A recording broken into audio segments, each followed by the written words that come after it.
Olá, irmãos, estamos aí de volta com a nossa sala de escola dominical, nos preparando aí para a eleição de oficiais, né? Nós falamos domingo passado da importância da igreja entender a vocação para o presbiterato, para o diaconato, né? Qual que é o papel da igreja, qual que é a natureza da igreja.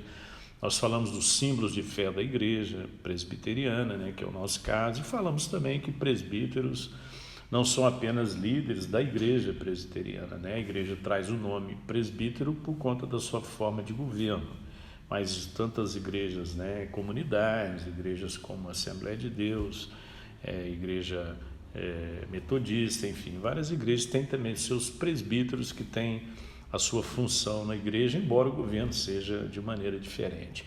Hoje nós vamos falar sobre a importância da igreja na eleição dos seus presbíteros, né? Quais são os seus deveres, quais são as suas qualificações e como nós, membros da igreja, devemos escolher os nossos líderes, né? Então eu vou falar primeiro sobre alguns critérios que nós nunca devemos utilizar para a eleição, né, de um oficial. Primeiro eu quero ler na primeira carta de Paulo a Timóteo, capítulo 2 ou capítulo 3, eu quero ler do verso 1 até o verso 7, que temos aqui uma orientação bíblica, né, uma das mais completas sobre a eleição de presbíteros. Esta afirmação é digna de confiança se alguém deseja ser bispo ou presbiterato, deseja uma nobre função. É necessário, pois, que o bispo seja irrepreensível, marido de uma só mulher, moderado, sensato, respeitável, hospitaleiro e apto para ensinar.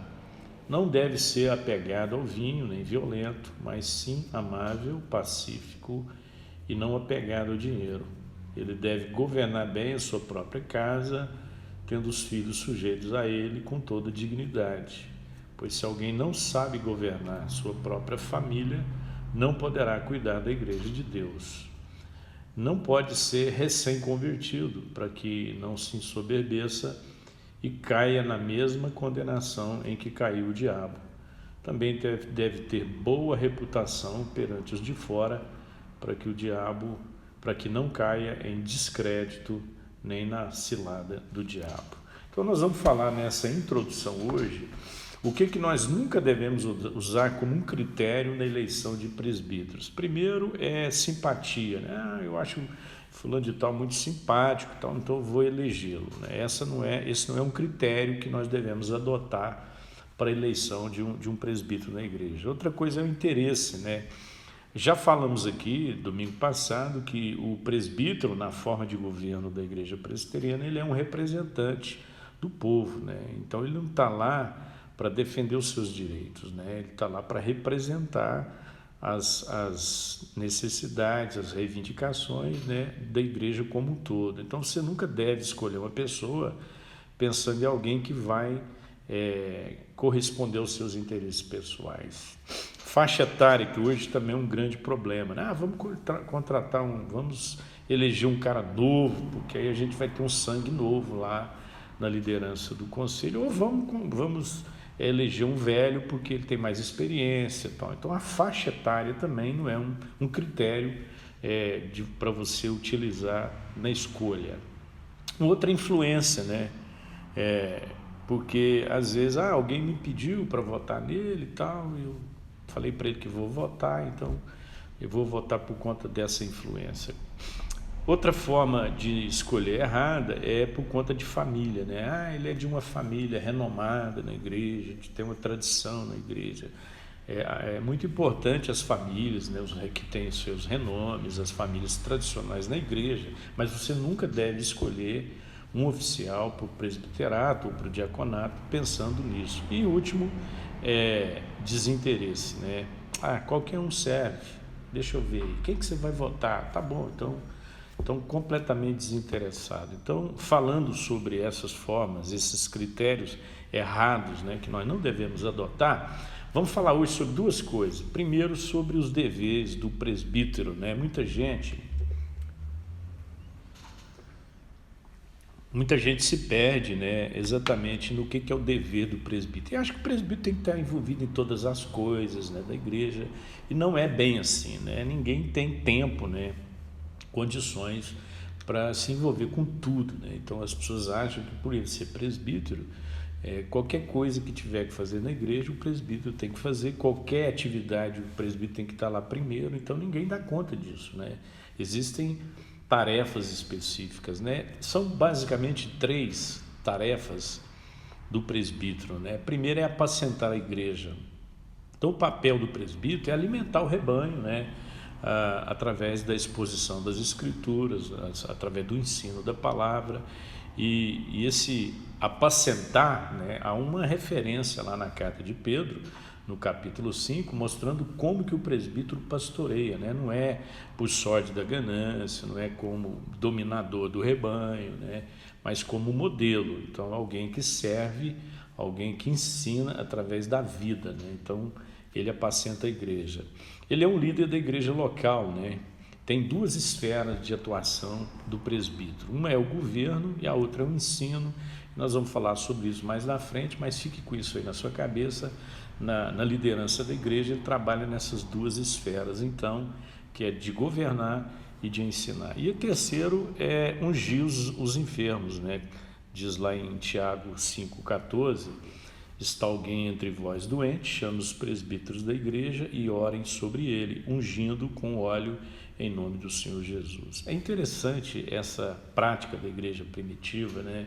Algumas pessoas acham que o poder está no óleo, né? O óleo é apenas um instrumento de símbolo, né, da presença do Espírito Santo. Ele não tem esse efeito, né? Mas ele tem uma representatividade muito forte, né?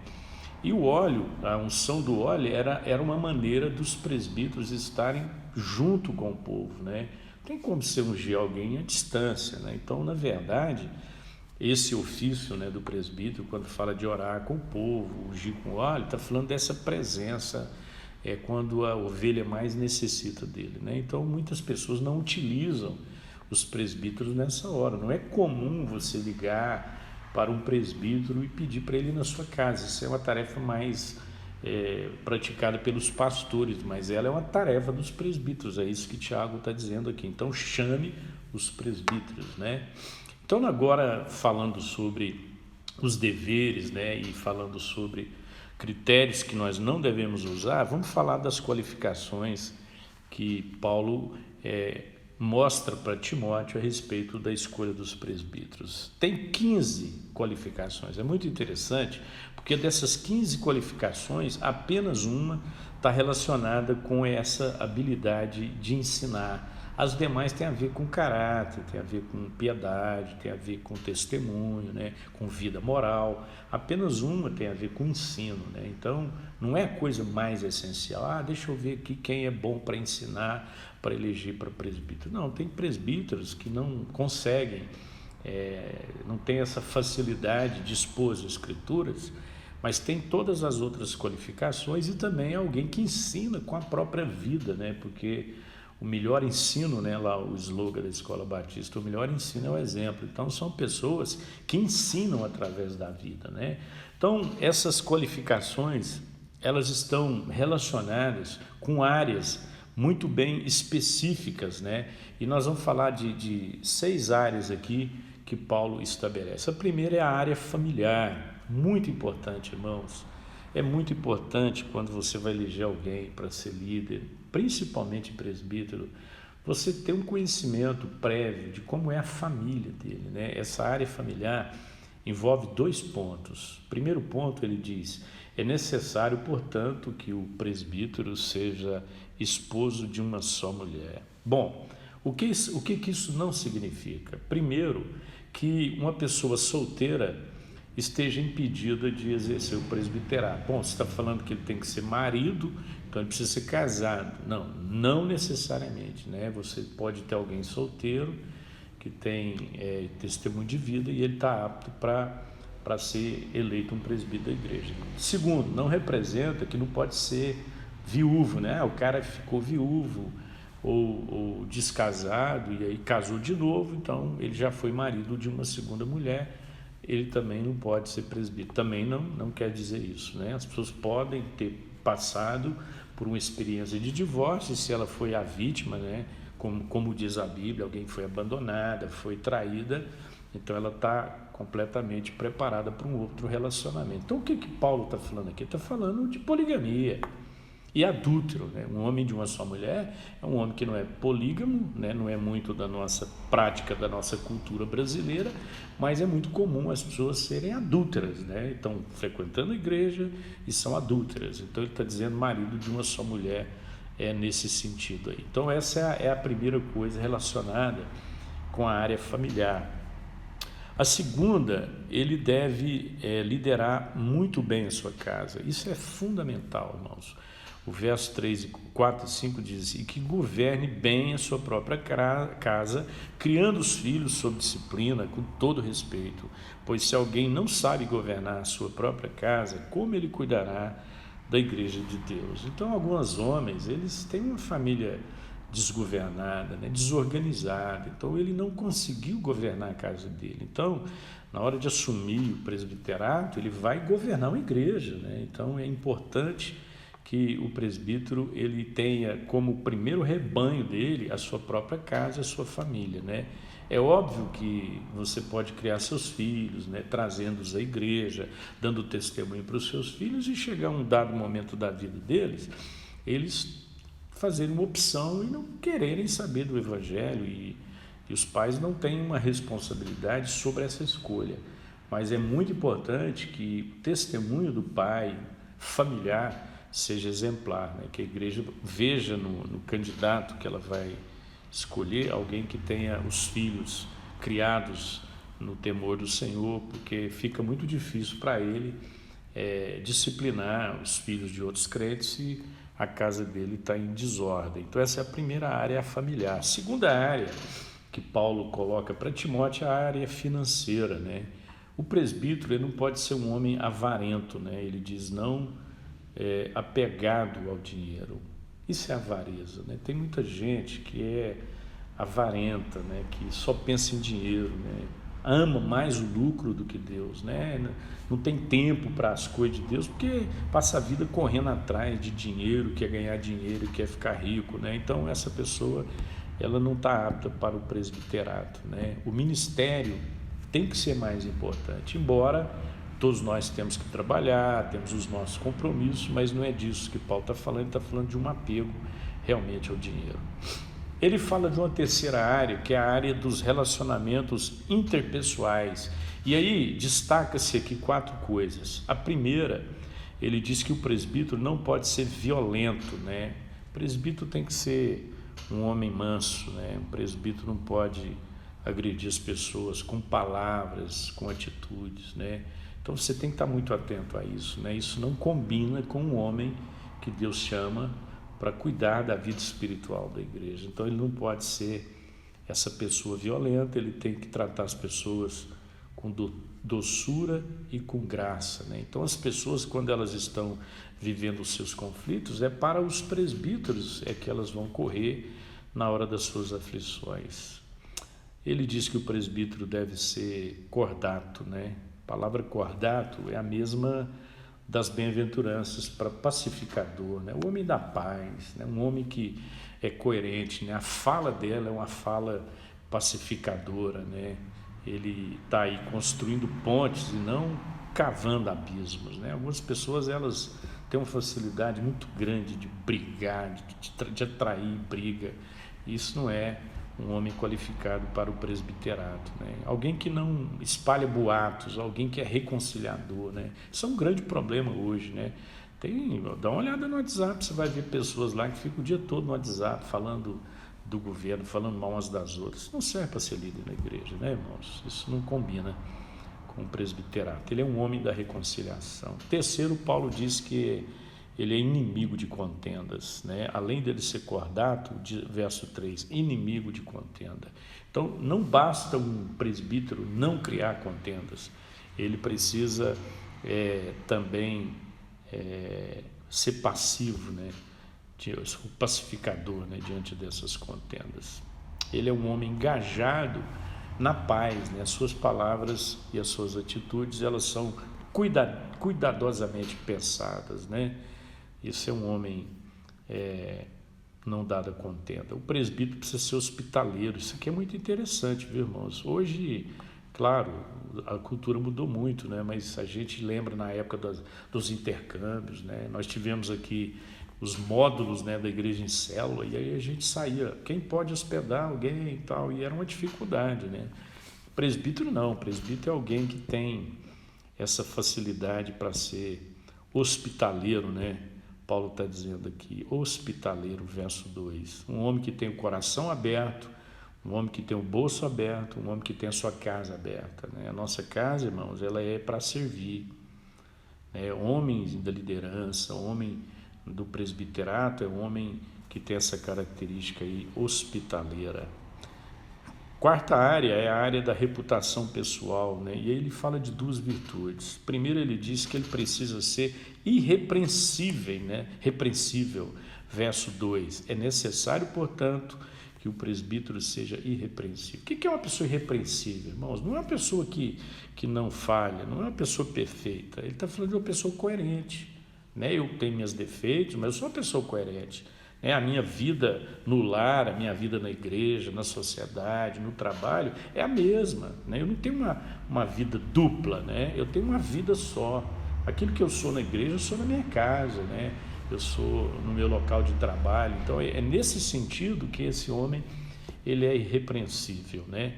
E a segunda coisa, é necessário que ele tenha bom testemunho dos de fora, a fim de que não caia no opróbrio ou na vergonha, no laço do diabo. Então, irmãos, a gente não tem um compromisso só com a igreja, nós temos um compromisso fora da igreja. Eu fico tão feliz, né, quando eu saio com algumas pessoas da igreja, né, eu vou no ambiente de trabalho delas e elas nos apresentam, esse aqui é o meu pastor, e as pessoas falam, nossa, o nome fulano de tal é gente boa, coração bom, pessoa amorosa. Então, fala bem, né, do membro da igreja. Isso é muito bom, irmãos, isso enche o nosso coração de alegria, né?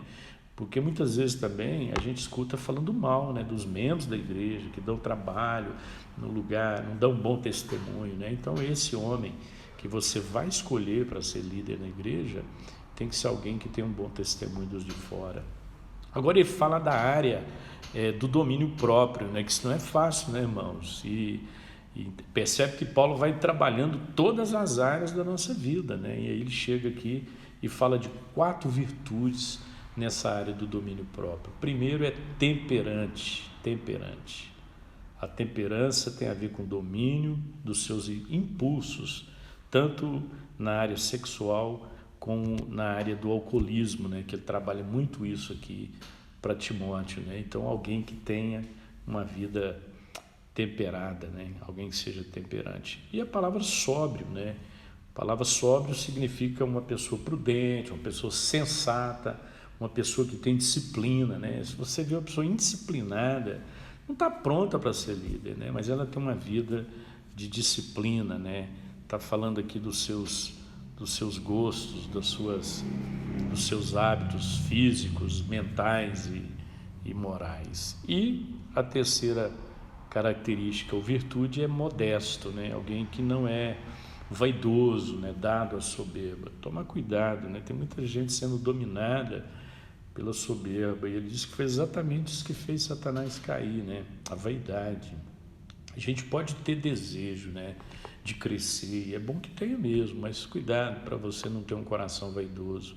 Algumas pessoas, quando elas assumem a liderança, elas se tornam soberbas, porque elas não sabem lidar com o poder, né? Elas não usam o poder para servir, elas usam o poder para dominar. Então, o presbítero ele tem que ser um homem modesto e não dado ao vinho, né? E a palavra não dado ao vinho não significa abster-se do vinho, mas ser alguém descontrolado, né? Estou falando do beberrão, do cara que se embriaga, né? Tá cheio de crente aí, irmão, se embriagando nas festas. O cara vai para as festas aí, enche a cara, como qualquer outro mundano. Isso não pode ser líder na igreja, né? Então olha isso também, né? Tanto para o presbiterato quanto para o diaconato, né? Então Gente chegando em casa carregada, líder na igreja, isso não vai combinar nunca, né, irmão? Isso traz maldição sobre a igreja. Então é muito importante que o líder seja alguém equilibrado, né, com relação à bebida. A outra área que Paulo trata é a área da maturidade espiritual. Isso aqui também é muito importante. Ele diz: não seja novo na convertido, para não suceder que, se ensorbeber, se incorra na condenação do diabo, né? Então, um presbítero, ele não pode ser novo convertido, ele não pode ser imaturo na fé. Pode ser um cara entusiasmado, nossa, vou eleger fulano, chegou na igreja entusiasmado e tal, né? O novo convertido é assim, quer falar de Jesus para todo mundo, vou eleger esse cara para presbítero. Não pode.